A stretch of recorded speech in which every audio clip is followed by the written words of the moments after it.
And we are back here for Real Talk. I'm joined today by Daniel Lawton, who's just made the trip down from the Isle of Sheppey to be here. Sheppey. Yeah. You know, and I was asking everybody here if they knew where the Isle of Sheppey was. They didn't even know. And they're British. Yeah, no one knows where it is. All right, where is it? Tell people. It's near the Thames Estuary, southeast Kent. Yeah, it's a little place. About 40,000 people live there. Okay. So if you take the Thames and go all the way out to the ocean, there's a kind of an isle there. I checked it out on Google Maps, and that's where you live. Yeah. Okay, good. Yeah. And so this is the second time we've done Real Talk, and what we're trying to do is get a London reeler out there to come in and just talk to us about what's the challenge they're facing in their life. It could be in your business, in your personal life, or just getting to the next level. If you want to be on the show, send us an email, hello@londonreal.tv, and just put like Real Talk in all caps on the top line, and we'll try to get you in here. And look, Daniel, I really appreciate you coming in here today. And, you know, I'd love to just dive into it and just ask you, I mean, I know a little bit about you because you gave me some details, but like, what would you say right now is the single biggest challenge you're having in your life? I think it's two things really. Persuasion. I think it's hard for me to persuade someone, say like with like meditation, with Wim Hof, because Wim Hof method. I believe in these things a lot, and if I come as like a 25-year-old guy, receding hairline at 25. How can you sort of trust this? I've done like education in music, so it's hard for people, I think, to maybe listen to certain ideas that I'm trying to get across, like trying to get into a deeper understanding of like who we are. Okay, so you're trying to start a business by teaching kind of meditation, maybe Wim Hof breathing, these kinds of things. And yet you think that you're struggling because people won't take you seriously. I think partly, and I think, well, my main reason I think is my target audience, and I think I need to tap into a real problem in the community. And at the moment that problem is because of the elections coming up. It's a big thing at the moment about the GPs. We can't get enough GPs in the area. It's impossible. You can't pay enough money, like London time, but no one wants to come all the way to an island with bad transport and not many opportunities. Right. All right. So gotcha. All right. And so you're trying to determine exactly the micro niche you need for your business. Yeah. But you're also trying to think about why haven't you been able to get what you want? Because you want to build this business. Mm-hmm. You're passionate about this, right? Yeah. I mean, I read your form. You're like, you know quite a bit about Wim Hof. Mm-hmm. You know about using these different alternative ways of meditation as opposed to using any kind of drugs and that kind of thing. What do you think is stopping you from getting there? I think mainly, is community as well. One big problem is that there's not many people that think these ideas where I'm from. But the closest you'd probably get is like tarot cards and things like that, and that's not really what I'm trying to aim at. So it's not really that popular where I'm from, and I can't find people to connect with who have these ideas to sort of help me sort of offload, because I'm often thinking about insurance, marketing, posters, and these sort of, my mind's sort of scattered everywhere. All right, so scattered a little bit too, a lot of ideas. Okay.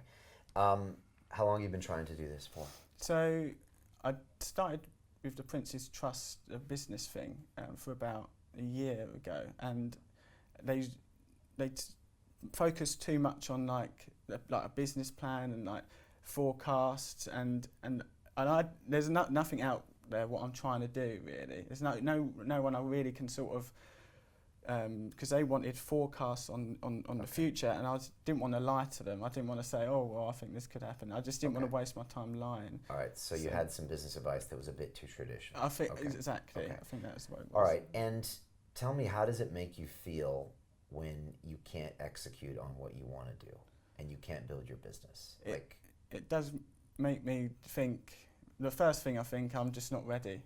Maybe I need to do more, maybe I need to, but it's like this thing with Pressfield with the resistance. Right. It's trying to get past that. It's knowing what ones to listen to.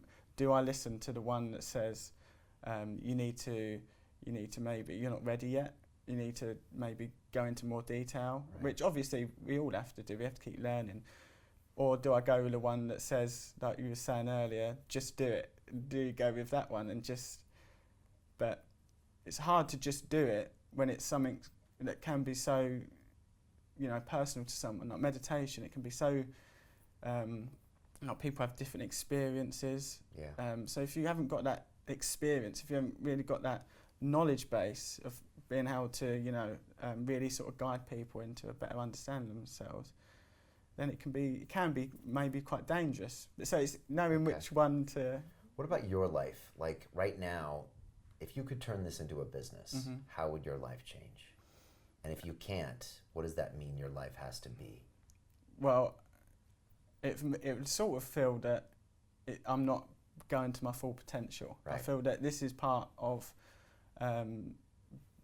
aiming at my full potential. Okay. Is it frustrating when you feel like you're not at your full potential? Yeah, absolutely.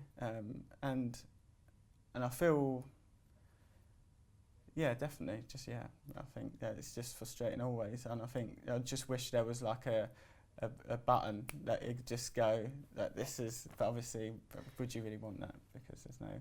Yeah, all right. And on a scale of 1 to 10, like how frustrated are you, or how much does this bother you? Like 10 being like, I can barely take it, Brian, and 1 being it's really not a big deal. Well, it's sort of different at different times, really. When I'm sort of working on content, I think, what am I worrying about? Like I'm doing this music, I'm doing what I'm. But then when I don't get an audience there, I've done like an audience where no one turned up twice. I've done things at old people's home. How does that feel when no one shows up? It's just gutting, really. I just think, punch, just like you like work you tried so hard trying to, and it feels like no one cares. No one cares, but there's also a time where there's loads of people where it was like an old people's home, and they just didn't understand. It was so embarrassing to go through. So it's a different experience when I'm actually doing it. It just feels like it was because they didn't really understand what it was. Okay. It was like so the communication issue. How did that feel? What do you mean? It's the tension, isn't it? It's they didn't understand. They were looking at you funny. You funny. It's quite funny though. So it was failure. It was failure, but also I'm always seeing the funny side of things. I'm a bit of a sort of like having a laugh, and I do see the funny side of things, which does help take the sort of edge off things. But it's quite funny. One of the sort of ladies, when I was doing this meditation, she would go, I was saying, now focus on your breath, sort of thing, and then she'd go, what's he saying? Like right in the middle of this meditation. Right, so just like ruin it. All right, I want you to try to think about like one of the low moments. Like, so you just did all this preparation and you invited people to show up, and like literally no one showed up. Yeah. And you're thinking, what am I doing? Am I even on the right path? Yeah. No one cares. Can you like remember one of those moments? Yeah, well, just literally a couple of weeks ago, like I literally set up like loads of workshops and everything was going to plan. I got like a charity to help me. I got. And then what happened? And then just literally, 4 people turned out, 5 people turned out. I was happy with that first one. I thought this is quite nice, a few friends. And then people that said they loved it. 2 people cried while doing it. They had an amazing experience, and then next week they didn't come back, and then that's what sort of it was hard when you expect something. Yeah. You expect same people to come back excited, even if it was just them 2 or something. I'd been like it'd been great, and then when they didn't come back, I sort of felt they just trying to be nice to me, and then all that thought process come back, and the meditation I'm trying to help. All right, so this is something I want you to try to do, and then I want to tell you like how I've dealt with this in the past. Like first of all, I want you to kind of think about all of those like painful moments where someone didn't come back, or nobody replied, or the world didn't seem to care at all about all this effort you're making, And I want you to kind of be with that pain, and if anybody's watching us, maybe they can think if they have similar situations in their life. And just like, I can remember doing the same thing myself, where no one cared. I held some live focus groups at London Real in the beginning, and no one showed up. And I was like, oh my God, like maybe nobody cares what I'm doing, Like the first like year of London Real, I would broadcast, and I was like, nobody cares. My friends and family, like, they wouldn't even watch my shows. Mm-hmm. Do you know what that's Yeah, like? Like yeah. my brother and my mother, I was like, did you watch one of my shows? And they were like, no. And I'm like, do you realize I'm doing this full time now? I'm putting every hour of every day into this, and you haven't clicked the button to watch like 1 minute on Facebook. And I know you're on Facebook because you like my pictures of my kids, but yet you refuse to watch a video that's like, it's like me. You know what I mean? It's like London Real. And I mean, I'll be honest, like, Daniel, it hurt. It hurt a lot because nobody would support me. And my friends from New York City, all my what I thought were friends, wouldn't even support me in this adventure I went. So I know what that feels like. So at this point, you can do one of two things. You can quit, or you can say, do I really want this? And do I really want to help people? And if you really want to do that, then you have to then make one more decision. And that is, you have to say, what am I doing that's not making this move forward? Does that make sense? Now, I heard you say I live on an island. I heard you say I'm only 25 and my hairline's receding. Okay. So what I see with you is a guy who is stopping himself. Yeah. Because, I mean, I think you and I both know those are bullshit excuses. Are they not? Yeah. But no, it was partly joke as well. It's just, but I mean, but I saw you from the very beginning. You're typing, "I'm just from this island. I'm just from this island." But what that does though is honestly, I think what it is, Daniel, is it's a way of you making sure, in a weird way, your brain keeps you from being successful. Yeah. All right. Now, I used to do this as well back when I was in New York City, and I didn't realize it at the time. But what I would do I started drinking and partying and doing drugs, and what I was doing is I was sabotaging my chance to be successful because I knew I couldn't handle the success. I was scared of the success. I was scared of taking ownership for that success. So what I would do is I would do things that would actually sabotage myself. Does that make sense? Yeah. And sometimes it's a mind thing you say in your mind. So I think sometimes I hear that from you, and I'm like, okay, because you have access to 3 billion people on the internet. Like, you obviously are a smart guy. So I feel like there's something in you that's stopping you from getting to the next level. Do you think that's true? I think that's true. Even like say, because my mum's very supportive. She was the only one there at them times where. Oh, she was. Okay. So she says the similar sort of thing. And what does she say? And she can't really put it into words, I think, but she's often said there is something sort of holding you back, not really knowing what it is. What do you think it is? Like, honestly, like, what do you think it is? Is it scary when you think about this, getting up in front of a bunch of people, or like, what scares you? I think it's if I maybe say something wrong. Okay. Maybe if I do something that's maybe not in line with, these meditation practices I've been learning. Okay. So I done one of the meditations I've done was working with difficulty, and with one of these ladies, she had and she could see she was itching. She just didn't want to be there. Okay. And that's what scares me, that if I'm doing something that's quite sort of making you feel more and it doesn't go as I intend it to, right? How then do I bring it back to a place where it's, just you and... Okay. So you're worried about what other people will think? You're worried about screwing it up yourself? What are the things? I mean, like, what are the big fears? I don't necessarily worry about if I make mistakes personally. Like, if I make the wrong note on the music or I say the wrong word. Okay. It's more if I do something that's the opposite of what I intend. Okay. And to try and then solve that. Okay. Problem. All right. Do you think like you were brought up a little bit like this? Does your family or community have a history of kind of playing small? Maybe. I think, I don't know, maybe. This is super important right now, because if we can try to figure out what it is, and it's not always easy, but if you can think, you know what, I'm scared of this, or I'm scared of making a mistake or saying the wrong thing wrong, and my family history is not to go out and be an entrepreneur. Yeah. Do you have any entrepreneurs in your family? It's definitely not. No, it's all very working class. It's very sort of like. So you've got all these subconscious patterns because you were grown up that way, right? You know, dad does this job. Yeah. We never have that. You know, we just do our thing, like working class England. It's like you do it. I mean, it's probably 10 generations of working class, right? Yeah, so it's like it's in there on a subconscious level.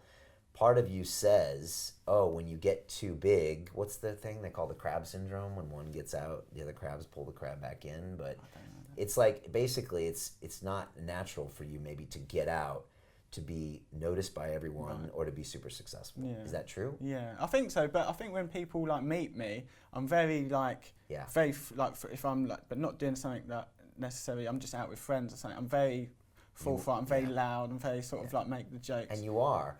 But you said you're not having the success. Yeah. So something's not clicking right. Yeah. Something's holding you back, or there's some fear, or something is keeping you from going big. Do you feel that? I do feel that. And I feel there's obviously financial things as well. I think that's there are obviously things, but that's not obviously, that's on the surface. Yeah. I think there's more sort of. I mean, there's people on Instagram in Africa right now that are making hundreds of thousands of dollars with accounts. All they need to do is get online. Yeah. They get out there, they hustle, but they're not scared. They go for it because they also have nothing to lose. No, exactly. Sometimes that helps. Yeah. I mean, you have some things to lose, right? Reputations, what people think about you, around you. Can you think of things? I don't really think that's an issue for me. I don't. Okay. I feel I've got past that. I feel that was an issue. I feel. That I thought, what are my friends going to think of me doing this like sort of meditation thing when I'm sort of loud outside, what they're going to think. But then when I'd done it and when I showed my friends what I'm doing, they're sort of very supportive. So I feel I've got past that point. It's the grind as well. I think you mentioned it, a TED talk actually. Yeah. That initial grind of like your family, not your friends, and it's sort of to get past that and sort of enjoy it at the same time, which is not going to happen. Okay. So how is your grind? Do you think you have to grind harder, or where are you at right now? I think I've got definitely grind harder. I think even though I know that's what I want from my, and I feel this is part of who I am that I'm trying to sort of manifest. But let me ask you a question. Have you ever heard that story they talk about where, I think it was probably a misquoted story, but Christopher Columbus takes all of his ships and goes across to the New World, right? Goes across the Atlantic, and then he burns the ships right in front of his men, and they're like, "What are you doing? Now we're dead." And he's like, "No, now there's no choice but to survive in this new land." Yeah. So my question for you would be, what's your equivalent of burning the ships? And my other question would be, do you really want to burn the ships? Because when I started London Real, I told all of my old buddies in banking that were already thought I was a little weird for quitting. And when they saw me on YouTube, they all, I'm kidding you not, man, they all started laughing at me. Yeah. Like literally in front of my face, behind my back, they would see me and they're like, "How's the YouTube channel, Brian? That was really cute." Like literally, the guys that I used to make millions of pounds with, now I'm the joke. But that was me. I had to burn those ships because I had to tell the world and myself I was going all in on London Real. Does that make sense? Yeah, definitely. Now I could have hid it and not told anybody and like used a fake name. But like then I wouldn't have gone all in, and honestly we wouldn't even be here right now because I would have half-assed it. Do you know what I mean? Yeah. But since I was willing to put my face there and say I'm going all in, there was a moment where I went to Liverpool Street Station and I made up these flyers, these paper flyers, and I was handing them out to random people in the station saying, "How would you like to watch my new show called London Real? Like, this is real talk here." And I was terrified that I was going to meet one of my old banker colleagues, and they were going to, and they were going to look at me and they're going to be like, "Look at you. You're like literally like somebody on the street corner, you know?" And I was so worried that they were going to see that and like laugh at me. But I was more worried that I was going to fail in my business. So I made myself go there. But it was a defining moment in London Real with Brian, how bad do you want it? Yeah. And so that's my question to you. Like, how bad do you want it? Are you willing to burn the ships? If you're not willing to burn the ships, maybe it's time to find a different business. But if you really want to burn the ships, I would ask you to really think, how could I do that? Because I think your success is directly correlated with how bad you want it. I don't think it's correlated to your grind. I don't think it's correlated to your funnels, to your Instagram ads. I don't think that's it. No. I think it's got to do with whether you want to burn the ships. 100%. And I think yes, I do. And I think the main reason for that is because of how it all really started for me. I used to, it sounds really, I was a funny teenager really. But you say you want to burn the ships, but how do you actually burn them?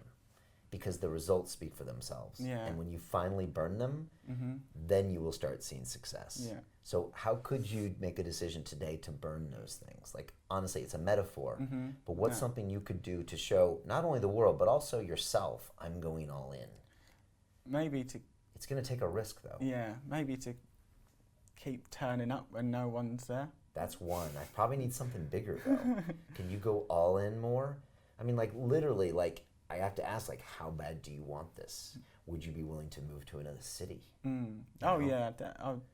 Because you keep talking, I'm on the island, I'm on the island, I'm on the island. Yeah. You said it like 3 times in 3 emails. I'm seeing someone with an island mentality, and I mean, you're laughing, but if you say that to yourself over and over again, pretty soon you're going to act like a guy from a working class background on an island. That, I mean, like, what do your friends and family do? They're not starting businesses that are going to scale on the internet.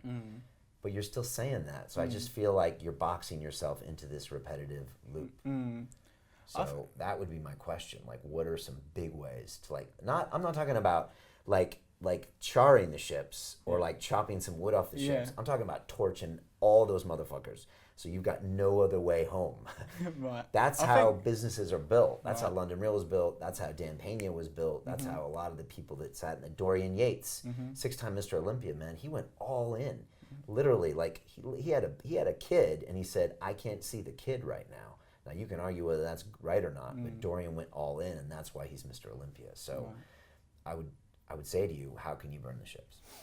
I think maybe it is to try and tap into them problems in my community and say that, you know, like, be really confident with, you know, with how the Wim Hof method, with the science behind that, MBCT thing, like, maybe go to my politician on the island and say, this is what I know, here's the science, this is, maybe I could take the pressure off of some of these GP waiting lists. And it sounds crazy, it sounds crazy that, and they'd probably look back at me and think, you're crazy. Yeah, or every great idea was crazy once. Like, this is what I like, because you're going big. Like, that takes a lot of risk as well, right? I mean, to go in and try to talk to a politician or go to the NHS and say, I can solve your problem for GPs. I mean, that takes some big balls, right? So I like this idea. And the more you put yourself out there and take risks, this is one thing I learned. If you don't engineer risk into your life and your business every day, you're going to fail by definition. So you got to be making these big, strong, bold moves and getting out of your comfort zone. So I think that's one as well. I think also, I'll say this again, I think you need to stop focusing on your local area and think you're connected to 3 billion people online right now.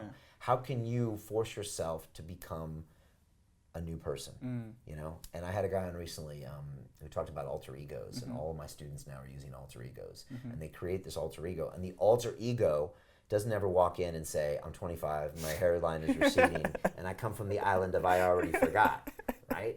They come in and they say, I'm fucking Superman, I'm Dan Pena, man, I'm this man. And they come in and they're like, they own it. And that person thinks differently. If you can become that guy and burn the ships, you're going to be successful. But, like, the track record shows something's not working. So if you repeat the same behavior, what's the old saying? You know, definition of insanity. You're going to repeat the same behavior and get the same result. So unless you do something drastically different, you're going to be back here in a year and you're going to be like, well, Brian, the grind, I'm still trying. I pitched one doctor and he said, no, my island's really small. I'm 26 and I'm a receding hairline. I'll be like, I've got bald hair. Yeah, you're bald head. But, like, I'm joking, but I'm not joking. No. So, like, until you have, and, like, you're laughing a little bit here, but, like, if you, are you serious about this? Yeah, for sure. For sure. So, like, this needs to be a big deal for you. Now, I've spoken to, like, 5,000 students in my academy, graduated 5,000 students. And I have some people that come on my course with, like, degrees from Harvard, with, like, $1 million business. I got someone who'll come on literally from Zimbabwe. The chance of success of those two people comes down to one thing. their own bullshit excuses. Right. That's what it is. Mm-hmm. So what are your excuses, and how bad do you want it, and are you willing to burn the ships? That's what makes successful businesses. It's not funnels, No. social media, blah, blah, blah. Okay, you need to know a micro niche, you need to have a plan, but it's usually yourself that's holding you back. So either you're not confident enough, or you're not doing enough, or you're not burning the ships enough. So again, if you're ever at a moment where you're thinking, I can't do this, just remember me walking around Liverpool Street Station. Like, I still remember this, and it still makes me almost sick to my stomach when I was doing it, because I was literally on the lowest of the low. I felt like totally like supplicating to people, and most people were like, no, no, no. London, no one had ever heard of London Real. And two people talking on YouTube, what's YouTube? Like, nobody even knew what that was back then. So, but I was willing to do that to take my thing to the next level. And I mean, that's how all in you have to be an entrepreneur out there if you want to be successful. So ask yourself these questions, all right? Okay. So that's what I want you to think about. How can you burn the ships? I want to give you a logbook from London Real. And I want you, before you leave the studio today, just take a few moments for yourself and just ask yourself, how am I sabotaging myself? Write down, what is the negative self-talk I'm involved in? Like, I already outlined a few things here.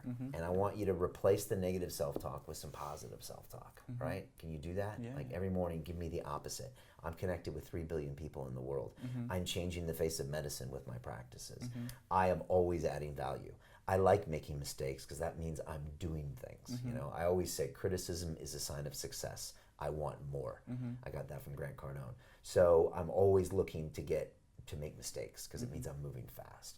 So I want you to do that. I also want you to put this wristband on. Because from here on out, you are Columbus, man. You are burning your ships. But I really want you to think, how can I go all in? Because the business it knows when you're going all in and when you're not.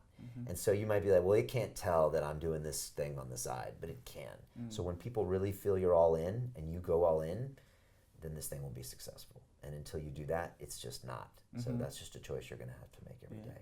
And I would say to anybody who's watching us right now, you know, how bad do you want it? You know, that's what gives people chains. And just to finish my story, about a year later, my mom watched my video and my friends watched my video. At this point, I had already had 10,000 subscribers on YouTube, and people were starting to say, wow, this London Real thing is kind of cool. Not many, but some people were like, that was a really good episode. That was kind of good. Then they started paying attention and they said, oh, wow, Brian, that London Real story, I always knew you were going to make it a success. Okay? Now, I love my friends and my family, but they only came around after I did the hard work. And that's the way it should be, actually. Your friends and family shouldn't be there giving you hugs and coddling you. You don't need coddling right now. You need tough love. You need to go out there.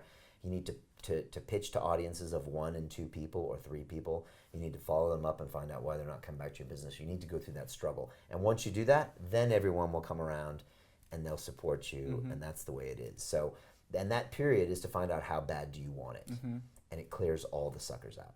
So the question is, are you going to be a sucker? No. Or are you going to be the successful person? I'm going to be successful. All right. So it's up to you. Again, every morning look in the mirror. That guy is the one that's stopping you from being successful. It's no one else.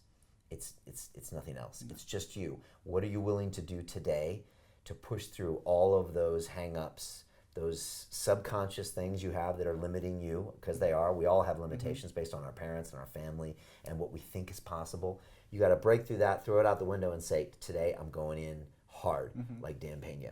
I'm going to the scariest thing I am scared of, I'm going to go do that thing today. I'm worried about what people are going to say. Good, I'm going to go on video right now and say some things that everyone's going to say is stupid. That's the way you show yourself in the world that you're going to push through. So can you do that for me? Yeah, absolutely. All right, good. We're going to watch you. So again, are you on Instagram? Yep. What's your Instagram handle? Tell everybody. Well, it's abandoned window, Okay. but I haven't put anything on there for a while because Why? I'm focused on all my content. Okay, but again, like, that's a sign as well. Like, Yeah. how can you be successful if you're not regularly publishing content? Yeah. So you need to get the Instagram going. You need to regularly publish content. I mean, all these things are signs because, you know, you're telling yourself one thing, but they're signs that you're not doing enough. So you need to start posting that regular content. Get back on those positive affirmations. Tell me, and even write me in an email tomorrow and tell me those things. What are the ships you want to burn?